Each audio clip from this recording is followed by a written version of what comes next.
What's cracking? It's your homie Ice Cube. To address a few things, everybody been checking out the internet. My man Katt Williams.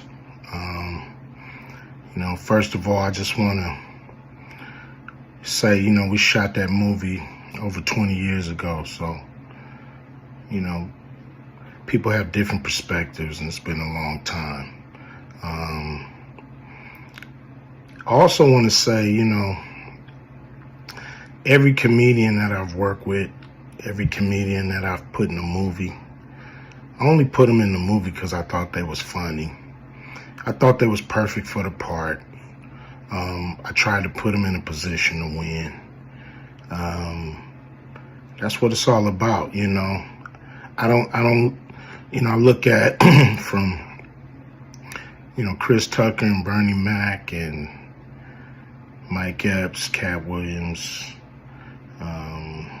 Ricky Smiley, Michael Blackson,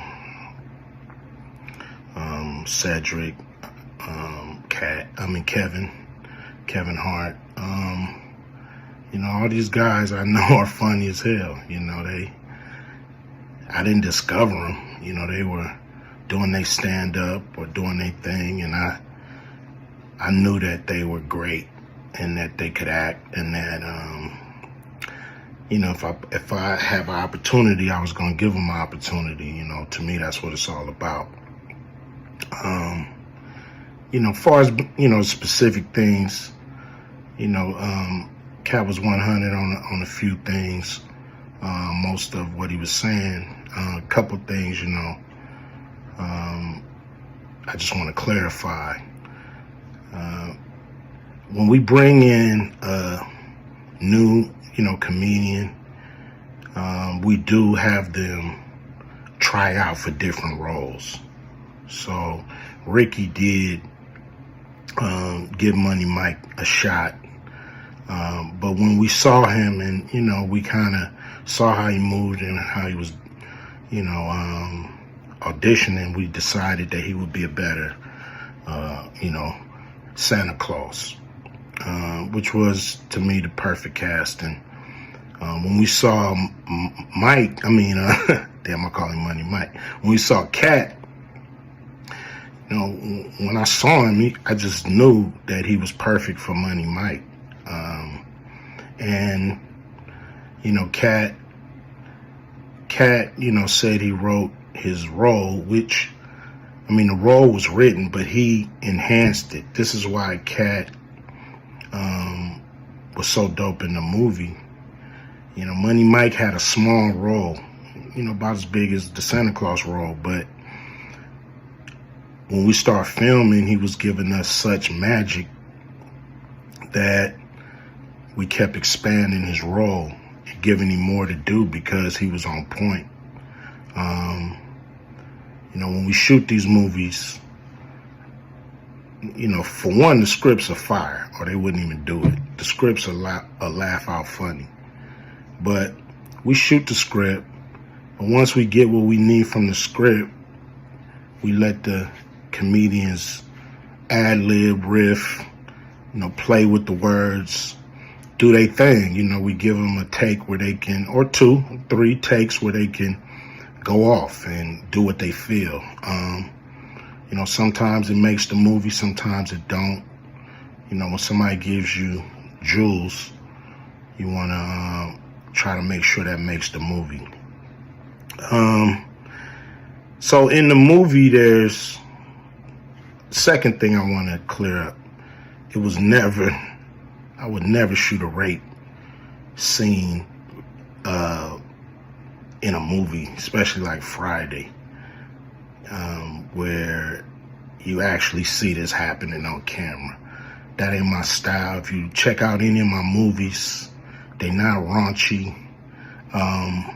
We did a movie called Players Club where the subject matter was a little raunchy, but for the most part, even that, we left it to your imagination. So the only reason that kind of stuff was in the movie is because you have 3 villains in Friday After Next. You have Santa Claus stealing presents. You have Damon, just got out of prison, sweating. Craig and Day for the rent money. And then you have Money Mike, a pimp that treats his woman, like a property. So Craig is always fighting the villains in the movie, from the Joker brothers to Debo. And so we already had Craig fighting Santa Claus. And the only real way to get rid of the other two villains was to have them go against each other. And the plier joke was always in the script, was never, we would never ever show that, that's not my style if you look at any of my movies. So, that was never a discussion, we, at that point in everybody's career, we would listen to a certain extent, but we wasn't gonna change the movie for any actor. We do what we feel, and if it was a rape scene, it would have been in the movie. There was no reason not to shoot it. But that's not my style. I don't even like that kind of shit in movies, on camera. And so, that was, to me, a little discrepancy there. Katt, he wrote a lot of his part because, like I said, he was giving us jewels, so we were keeping the camera rolling. He was coming off the dome. He was coming prepared every day to steal the show. That was his mission. And, that's what he did, with the movie. And it launched his career, And I'm proud of the movie. I'm proud of all the guys who've, come through, a Q Vision production and went on to do bigger and better things. And look, a lot of people are talking about pay and how much they was paid on these movies that were extremely low budget. Most of these guys work a couple of days, and when you're doing a movie, there's over 100 people working on the movie that need to get paid. Most of them got to get paid every day.